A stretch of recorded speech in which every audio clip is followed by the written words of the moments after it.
on from now, just in case something interesting happens, maybe. It's so good, your project. It can be displayed anywhere, every language person can experience it. It's easy to install. It ticks all the boxes. Beige boxes ticked. What's your name, by the way? Sorry, I'm Ben. Okay. Okay. So what I should do really is just introduce who you are a little bit. Miss Beige is the work and creation of the Spanish performance artist Ana Gallego. Yeah, well, I call myself Anna Smith because I lived in the UK for 15 years with an E in front of the Smith. Smith. Yeah. I like it. I like it. We're very easily confused over there. If there's a slightly exotic name, it frightens us. Actually. Yeah. La Juan Gallery, artists such as Akko and Just Mad are just a few places Beige has shared and performed her performative work. Self-proclaimed heroine of the 21st century, challenges notions of beauty and the aesthetics adopted by those who are part of the contemporary art scene. Miss Beige, welcome. Thank you. No problem. When did you start to perform as Miss Beige, and who is Miss Beige? Can you give us I started, as I said, I live in the UK for 15 years. So when I came back to Spain, I had kind of to start from zero because, you come back to your own country, but you've been away for too long. So I created this character when I came back from the UK. So that's around 2015, 2016. And I created it to have fun myself, like, to keep myself busy. And I found a beige dress in the market. So I decided, let's see if I can do something with this dress. And that's how the whole thing started. So it was not something I've been thinking of.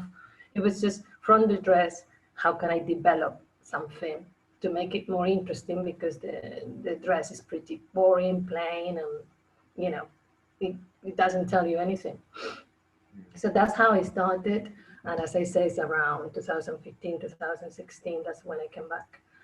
And Miss Beige, I don't know, I've been having so many interviews and and they've been saying so many things about Miss Beige that I like to hear what people say about her. But the way I call her the new heroine of 21st century, just because it gives you a different point of view from things, so that's the reason.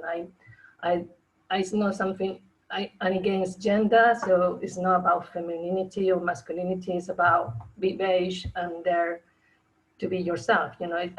For me, mainly it's a shout out for courage, and be there, be a witness and telling people and seeing what is happening instead of just posting happy moments. I think she's part of reality, even though she's a character. Before Miss Beige was created, what were you working on? Was it always in this kind of performative way?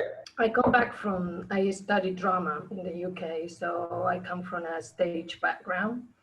So I done plenty of plays. I toured Germany, in fact, 4 times. So I know, wow. I think I know Germany better than Spain. So that's my background, theatre, but I also devised theatre. Apart from doing plays and written plays and famous classics, I was doing my own work that is called devised theatre, where you create your own, shows or pieces and things like that. So I created lots of characters before, and I've been playing in the London cabaret scene for a long time. But Miss Beige is the first character that I created over here, and I thought, well, I know the market is going to be very different comparing Madrid to London. So my biggest worry was what I'm going to do with her in here, that there is no such an audience, or, people are not used to characters like that. In England, you mean? Yeah, I think in England there is the biggest market for creativity and places to show your creativity. There is a lot of places to try out material, and there is an audience. So I think from that kind of view, I felt more comfortable over there because you create something and you can test it.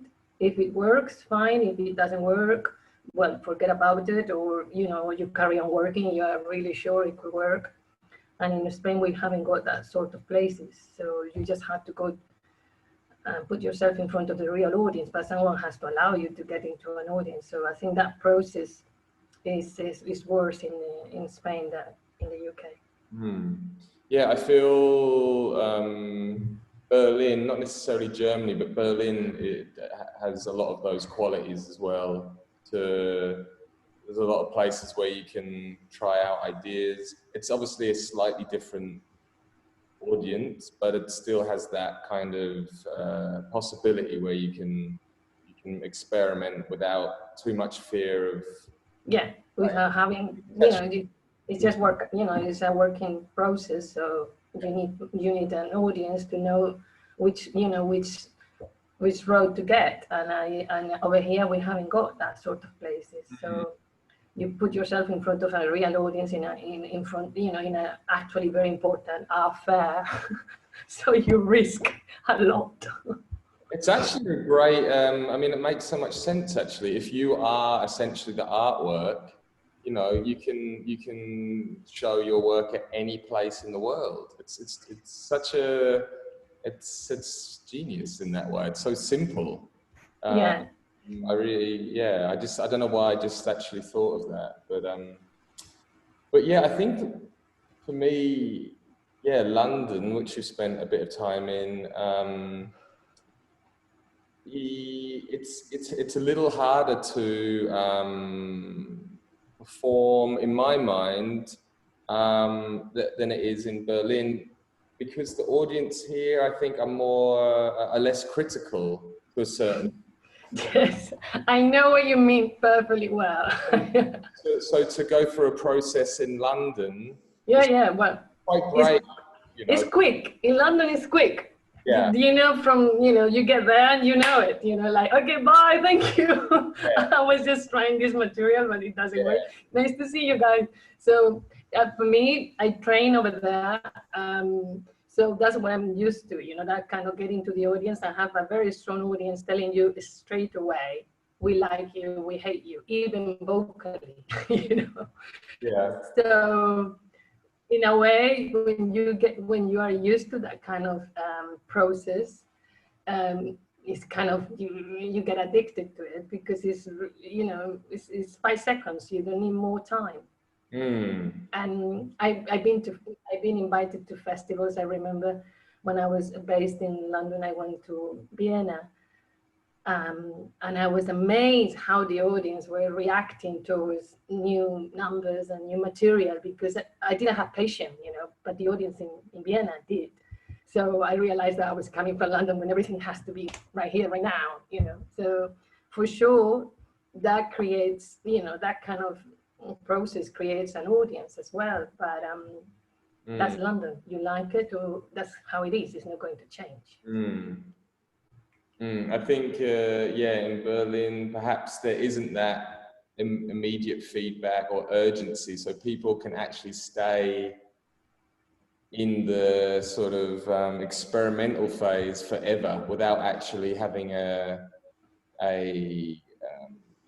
urgency to have something complete or finalized. Or result, to have a result. It's just good. I mean, everything is in process, but however. A few questions here. How is this look perceived by others while you're performing? You've probably seen many different reactions to your work. Can you tell about maybe a couple of different extremes where you've been performing and you've had sort of reactions from the crowd? Well, mainly it's laugh because they feel insecure. That's the most common one, because what I like is to establish eye contact with whoever comes to see me. I like to start again. The way to start again is having eye contact. And when people, they dare to look at you the way they want to look at you, but when you look at them the same way, they feel like, oh my God, this is too much. But they are looking at me the same way and just reflecting their looks. And that's when the funny moment comes for me, because they get into a very vulnerable place and they start laughing mainly, or they get scared and they don't want to get any close, you know. And that's also funny because I'm a human being and I'm listening, you know, and I can hear everything you're saying. So they start speaking and saying the way they feel it in front of me, like if I'm a, you know, therapist or something, and in front of their friends. So it's pretty, I mean, it's pretty cool to see a human being coming to an art scene area where everyone has to pretend that, you know, we are all very clever, and we all have concepts, and, you know, and suddenly you see this person being 5 years old, you know. And that's the beauty for me, because they get into a space they are not expecting, and they don't know how to react. And that vulnerable place is what is interesting for me. So I play with you as long as you want to play. And if you're not interested, well, I'm not interested either. You know what I mean? So I'm not going to force anyone to play, but I think is if you come all the way to see me, let's have fun, you know, and let's see how you react over someone who's not even moving or telling you anything, and you do all the work in a way. The audience do all the work for me. Mm. Yeah, that's interesting. So I have, as I told you, I have all sorts of reaction. Most common one, laugh one. And I hate when, you know, people start playing these little characters of, I'm very scared, she's going to kill. You know what I mean? Like, why are you doing that? You know, like, allow yourself to feel in the shit, and maybe something will come up from there instead of just playing this. So obviously, when they do that, it's a target for me. You know, I'm like, I'm not going to let you go, because it's a shame. You know, like, allow yourself to play, or allow yourself to feel something instead of establish straight away what you have to feel. You know, children love me. They come to me. They hold my hand. They don't have any issue. Elderly people love me. They say, "Oh, you look so glamorous. Oh, I don't want to take a picture with you because you look amazing." So there you go. You know, children and grandparents. It's that people in the middle is the problem. Exactly. We are the ones with an issue. You know, the ones that we all everything has to be in control, and we cannot react because maybe people are going to think, and because, oh, this is so cool. You know what I mean? And it's amazing. Suddenly a child comes and I give them some flower seeds. That is a very Spanish social thing. And I give them, and we start eating some flower seeds together, and the child has no issue at all with me. They even hold my hand, and no problem, mommy. And so my target is the once we get into this wall and we are aware of what the wall is about, that's the most difficult time in life, I guess, for everybody. So, you know, I really envy children and grandparents and elderly people in general. But I guess the broad spectrum of how different people react is part of, you know, there is no right or wrong way to react. You know, it's what makes this I guess work that you do interesting, because you get to see all the different varieties of how people are, where we are, you know, recognizing patterns in different age groups and Exactly. and And recognizing sometimes you know, we judge all of us 24 hours a day. The minute we see someone, we judge the person depending what the person is wearing, or the face, or lack of makeup, too much makeup, heels, no heels, you know, bra, no bra. I mean, we judge all the time.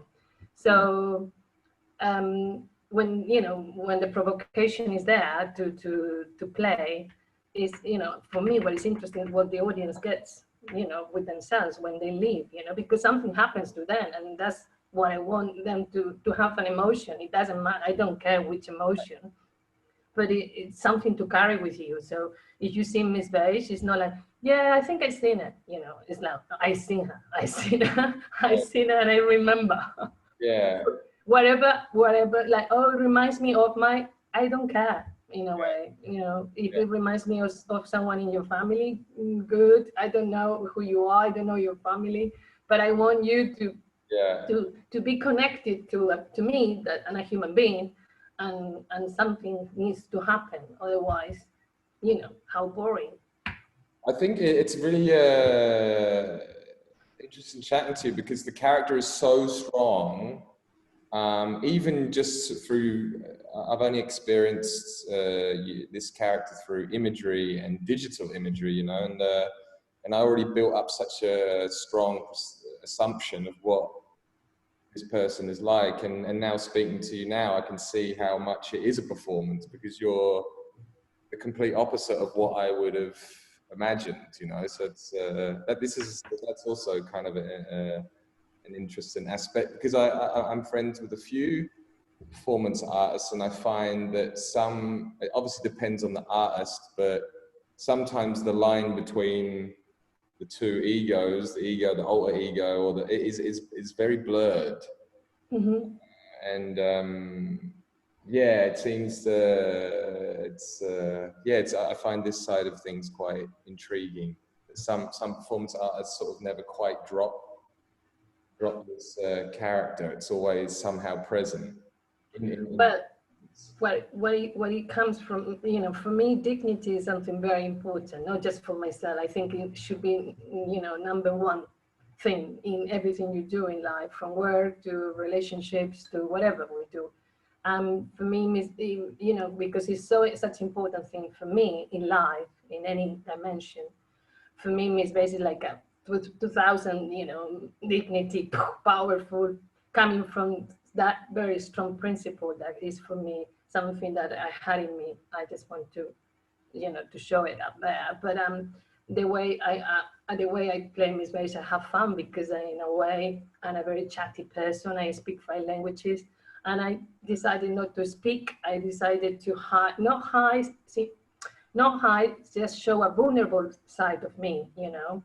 Because if I want you to get into a vulnerable state, I had to show you a vulnerable side from me, because otherwise it's not fair. You know, I'm asking you to give and I'm not giving you anything.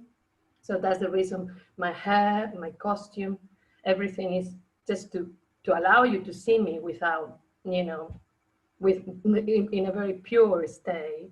Mm. And being very extremely proud of it, for you to feel comfortable showing that side of you as well, instead of hiding it, because as society doesn't allow us to be so pure, because, you know, we get destroyed.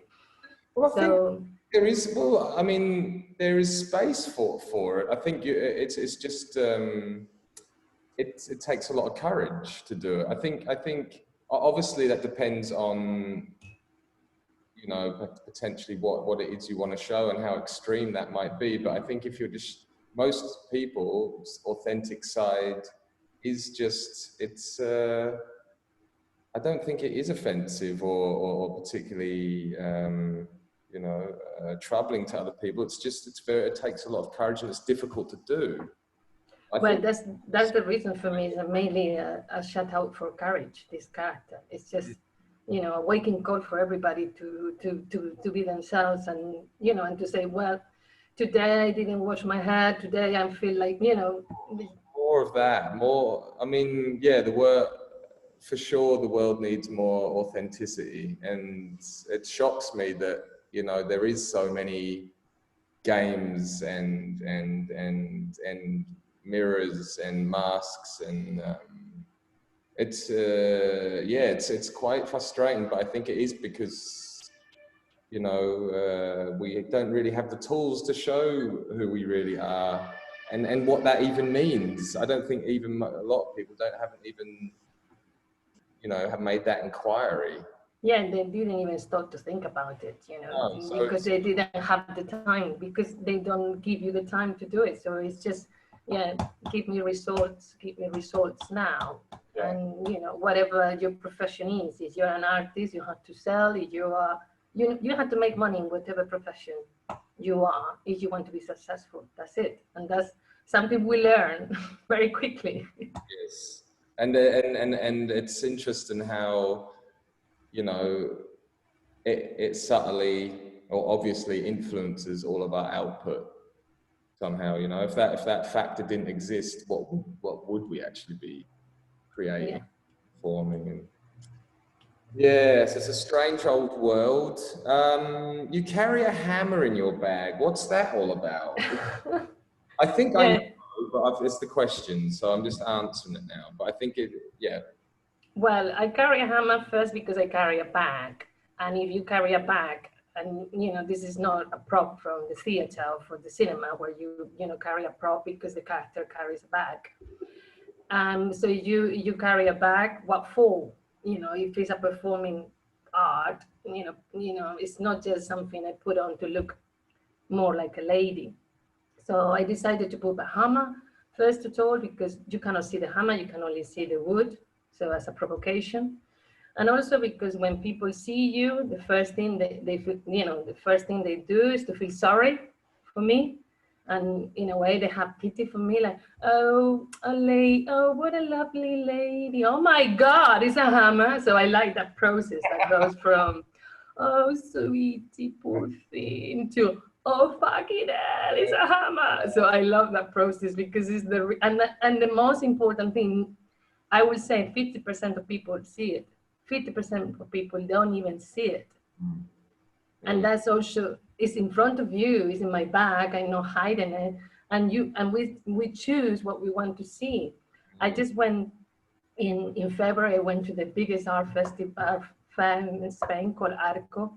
And I decided to have myself one of these fast food, delivery bag. Anyway, I walk around the fair for nearly 2 hours. And the reason they asked me to leave, it was because of the bag. No one mentioned the hammer that I have in front of their eyes. And there were pieces in front of me from thousands and millions of euros that I could have destroyed. And no one had an issue with the hammer. Everybody was worried about what is big, what everybody could see, that it was like a bag, a delivery food bag. Did they give you a reason for why the bag is not allowed? Was it? Yeah, the reason exactly is that you could damage something. But I have a hammer in front, that was at the back, and I have my back and the hammer in front of you. Yeah. And no one saw it. And I thought, thank you. I just wanted to make a point. Thank you. I made my point. We choose what we want to see and what looks dangerous and what is really dangerous. So that's the problem with the hammer, that is a provocation, but not everybody can see it. So in a way, it's fantastic because it's like a weapon. It's like a real weapon. You have it there and people want to see it. They found it. People don't even notice. Oh, I didn't notice you wear a hammer. Well, I wear it in every single picture, in every time I'm in front of an audience. Yeah, I've got to say that I didn't see it initially until I read, I think I read an article that you're in, who was that? Koval? No, Koval? Oh yeah, the American. Yeah, and they mentioned the hammer in the bag, and I actually had to go back and look. Well, that's also very good. I didn't see it.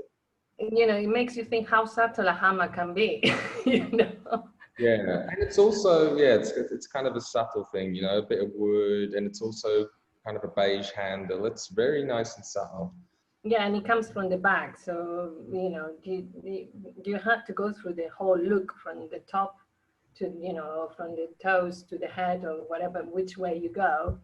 When it's funny when people find it because the reaction is really wow, and I love it, of course, because they feel like, oops, I had to be careful with her.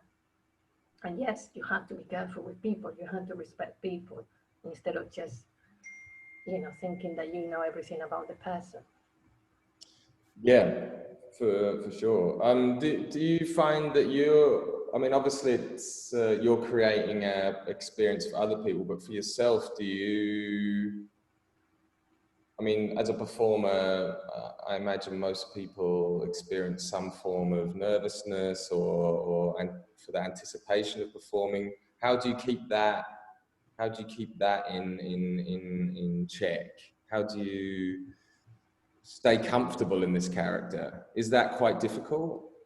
Well, it's difficult because when you rehearse a play or when you're doing a show, even a cabaret piece, you know how it goes, the entrance, how it goes, and you have a big finale, and that's how, you know your act or your lines, whatever you're doing.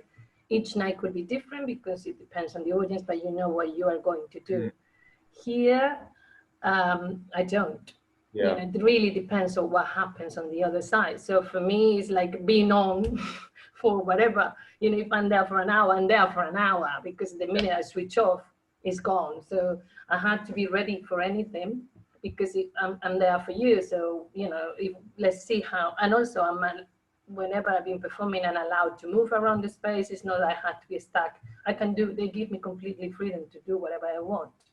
But you had to trust your impulse. You know, if I have an impulse, I go for it, because if you start thinking about it, it's gone. So but you had to be alert, and you had to be on it. And that's what makes it very exciting for me, because you know, the adrenaline of, oh my God, you know, it's brand new every time I play it. And that's obviously amazing, because you can rely on what happened, you know, the day before or a month ago, or when you did that, because people are different. And that's what it makes it interesting for me, that I cannot take anything for granted, you know, because it's live. It's not like you're in front of a camera. So, and that's pretty scary sometimes. You know, I mean, around October, I do these beige meetings, and I went to the north of Spain. So obviously not my city, up north. Around 50 people turn up wearing beige and wearing the hammer. It was amazing. I mean, I didn't think that could happen, especially not in my city. I didn't know anybody in that group, you know, and there were more than 50 people. I will send you the pic. It's incredible.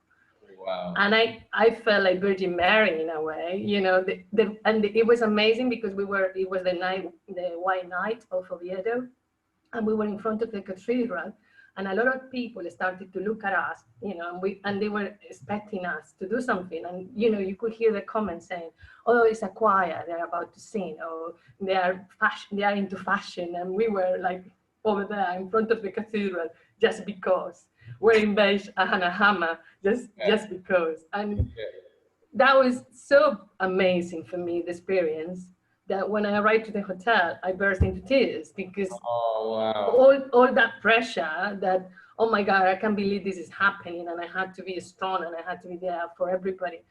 For me, it was overwhelming, you know, in a way. So sometimes, you know, that could happen as well. You know, it's a character at the end of the day. I wish I was Miss Beige, but I'm not.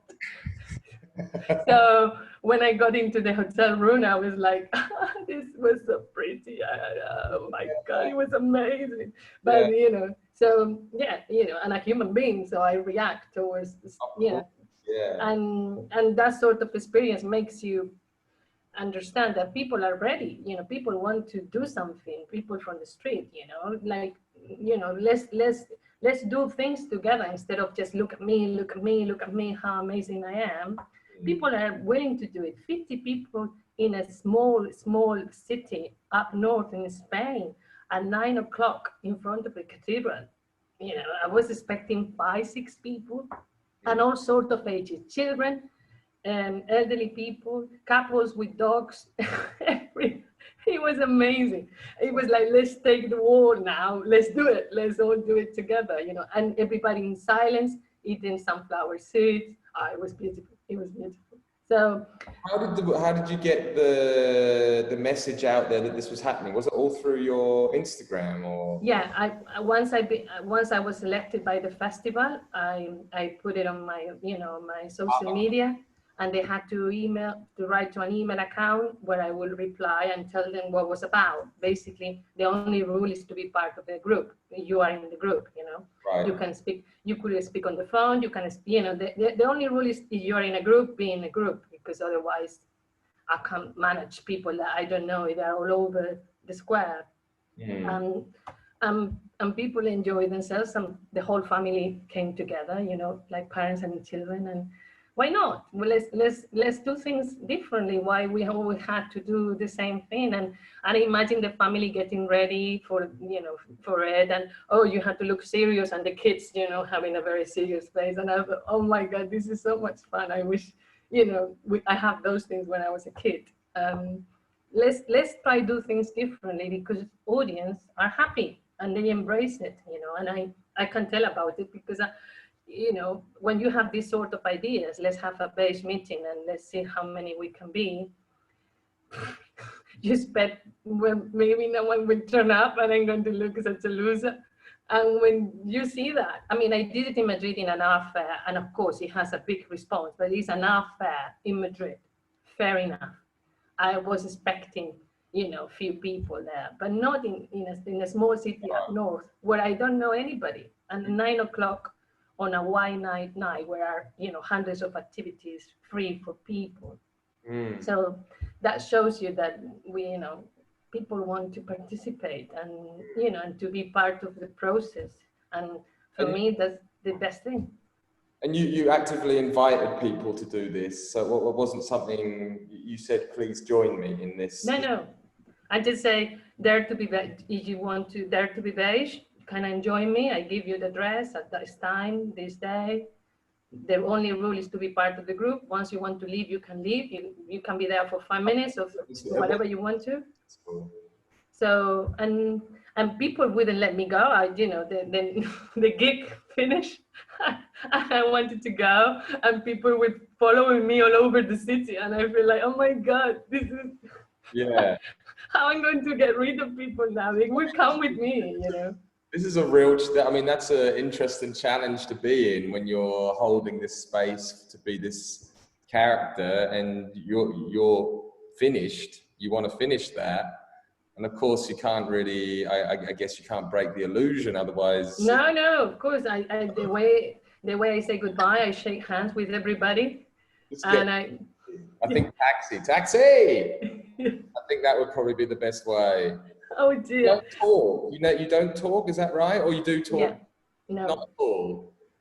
No, because to put things difficult for me, as I told you, I speak 5 languages. I'm very good at communicating. I studied journalism as well, so I know how to communicate. I feel very comfortable. So when I created the character, I said the image was so strong that whatever I could say vocally, it would be, not necessary. So I said, well, put your thing in the shit and avoid talking. And it's fun. If someone actively asks you a question, is it just very obvious straight away that you're not, you'll just look at them and observe? Most of the time they come with very silly questions because they feel threatened or they feel like, they want to be funny in front of me, and obviously it's a flop.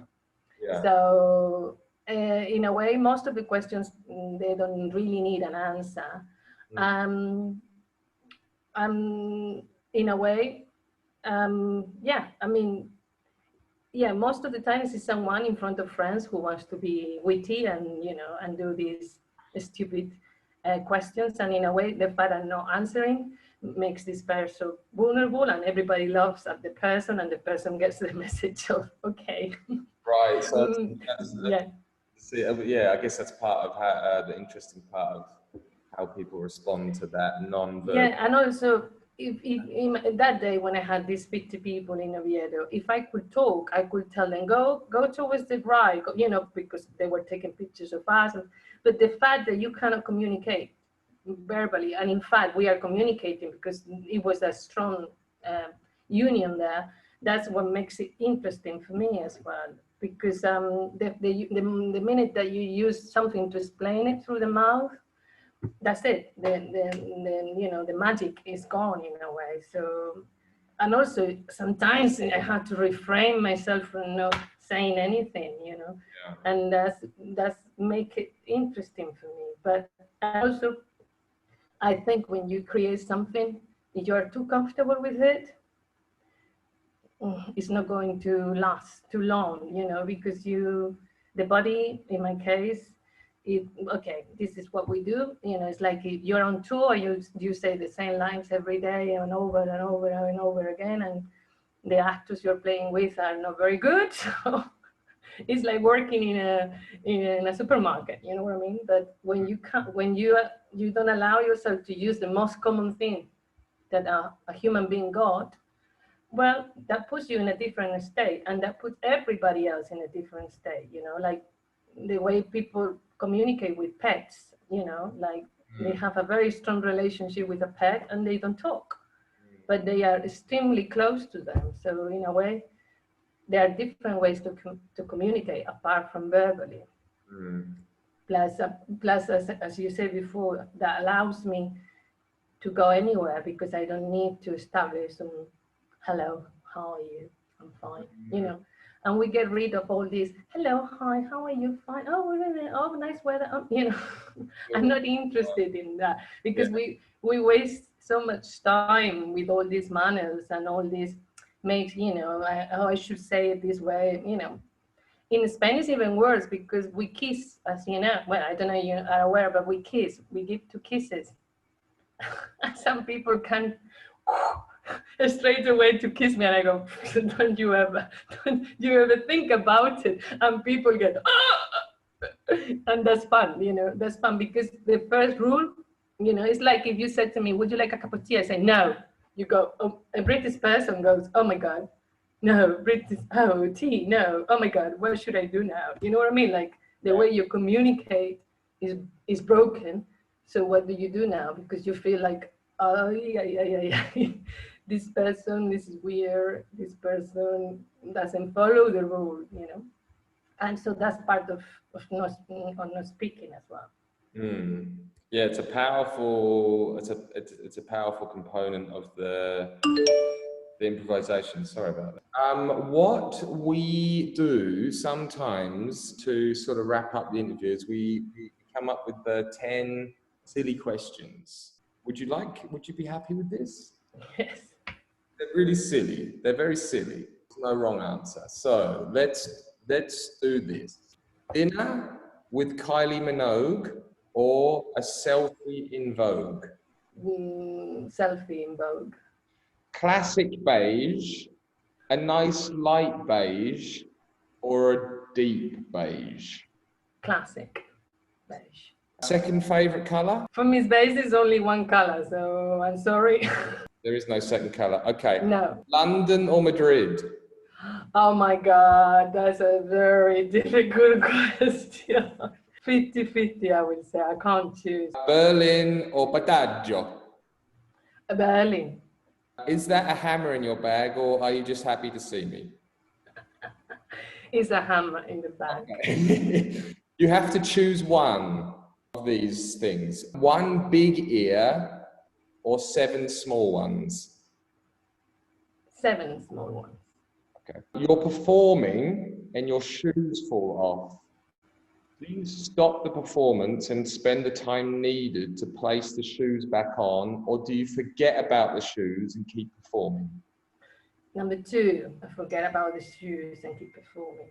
A quick dip in the sea or a nice cup of tea? First one. In 2 words, what's next for Miss Beige? New normality, let's say. I like that. New normality. It's been really lovely catching up with you today. Thank you for taking the time. Thank you, Ben. Cool. Cool? Cool, as you say in Germany, cool. I say it all the time. Cool. All right. This is from the shop over the road. They lent me this. Oh, how sweet. It's from, was it? Oh Min Yam. All right, well, enjoy the rest of your day, and thanks again for chatting to us. And let's speak again soon. Bis bald. Bis bald. Bis bald. Ciao. Peace.